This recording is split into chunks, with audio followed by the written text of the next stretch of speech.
மிகுந்த அரசியல் எதிர்பார்ப்புகளுக்கிடையே நடக்கும் குடியரசு துணைத் தலைவர் தேர்தல். முதல் நபராக வாக்களித்த பிரதமர் நரேந்திர மோடி.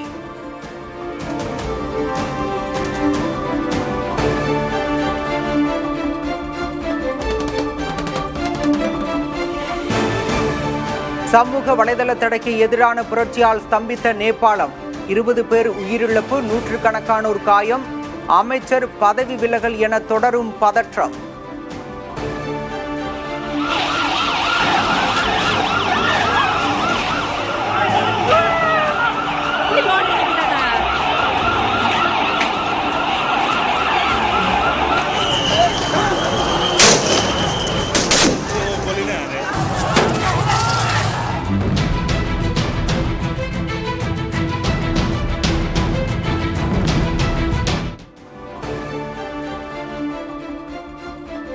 போராட்டத்தை அடுத்து 26 சமூக வலைதளங்கள் மீதான தடையை நீக்கியது நேபாள அரசு. பிரதமர் தலைமையில் நடந்த அவசர அமைச்சரவை கூட்டத்தில் முடிவு.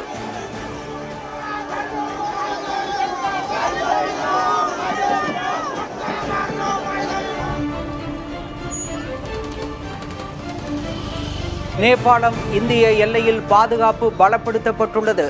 அசாதாரண சூழல் நிலவுவதால் முன்னெச்சரிக்கை நடவடிக்கை.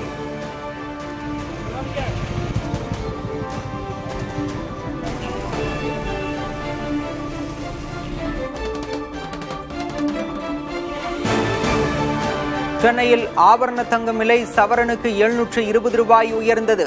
புதிய உச்சமாக 1 கிராம் தங்கம் 10,150க்கு விற்பனை.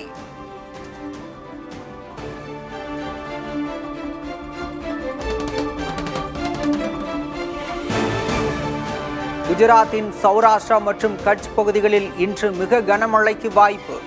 மேற்கு வங்கம், சிக்கிம் மாநிலத்தில் நாளை வரை மிக கனமழை நீடிக்கும் என்றும் எச்சரிக்கை.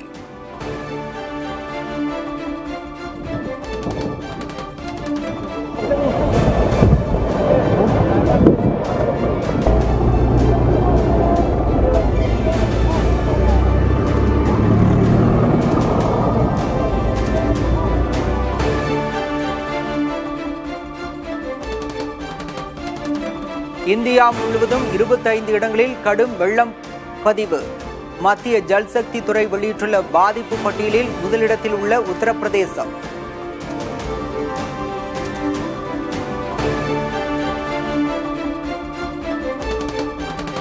ஜம்மு காஷ்மீரின் உதம்பூரில் நிலச்சரிவால் பாதிக்கப்பட்டுள்ள தேசிய நெடுஞ்சாலை. ஜம்மு ஸ்ரீநகர் இடையே போக்குவரத்து நிறுத்தப்பட்டுள்ளதால் சிரமத்திற்கு ஆளாகியுள்ள மக்கள்.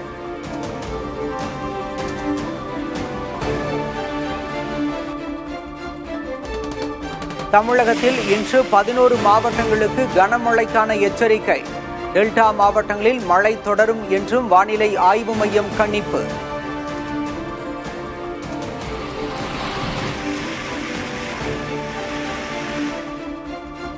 நாகை மாவட்டத்தில் அதிகாலை முதலே கனமழை.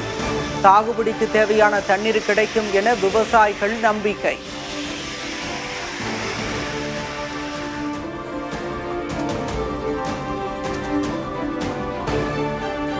பீகாரில் கிராம மக்களின் முதுகில் ஏறிச் சென்ற காங்கிரஸ் எம்பி.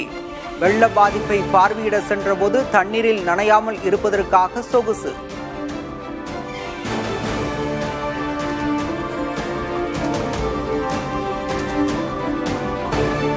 வீடுகளில் உணவு சமைக்க ஆகும் செலவு ஆகஸ்ட் மாதத்தில் அதிகரிப்பு. தக்காளி விலை 26% உயர்ந்ததே காரணம் என கிறிஸில் தகவல்.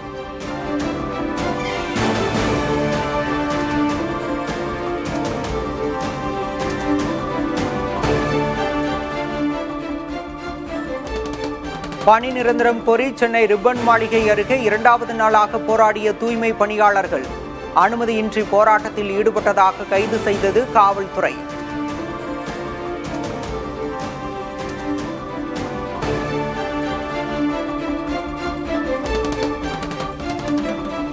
தீபாவளி பண்டிகையொட்டி இயக்கப்படும் தென் மாவட்ட சிறப்பு ரயில்கள் எண்ணிக்கை கடந்த ஆண்டை காட்டிலும் குறைப்பு. தெற்கு ரயில்வே சார்பில் 11 சிறப்பு ரயில்கள் மட்டுமே இயக்கப்பட உள்ளதால் பயணிகள் அதிருப்தி.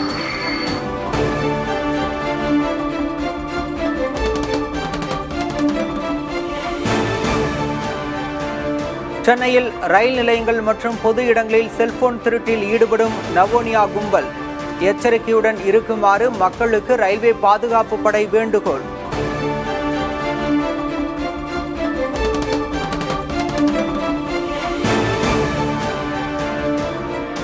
பொய் சொன்னால் பேசுபவர்கள் முகத்தில் ஷாக் அடிக்கும்படி ஒலிபெருக்கி கண்டுபிடிக்க வேண்டும்.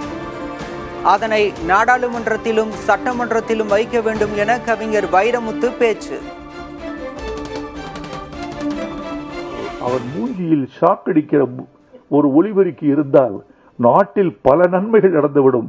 முதல்ல பாராளுமன்றத்தில் வைக்கிறோம், சட்டமன்றத்தில் வைக்கிறோம், பொது மேடைகளில் வைக்கிறோம்.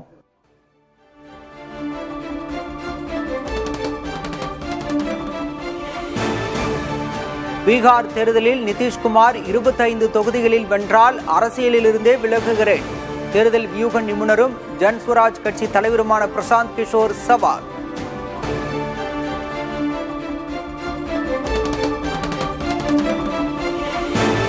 நீதிமன்றத்தை அரசியல் போட்டிகளுக்கான களமாக பயன்படுத்தக்கூடாது.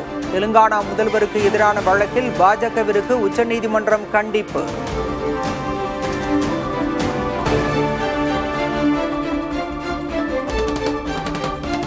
பிரான்ஸ் நாட்டின் பிரதமர் பதவியேற்ற 9 மாதங்களிலேயே நீக்கம். அதிபர் இமானுவேல் மேக்ரானுக்கு புதிய சிக்கல்.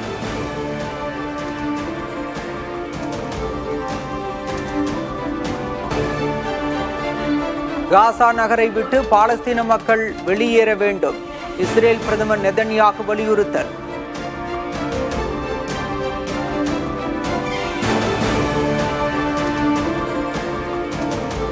ஜிஎஸ்டி வரி விகித மாற்றத்தால் கார்களின் விலை 7,80,000 ரூபாய் வரை குறைக்கப்படும்.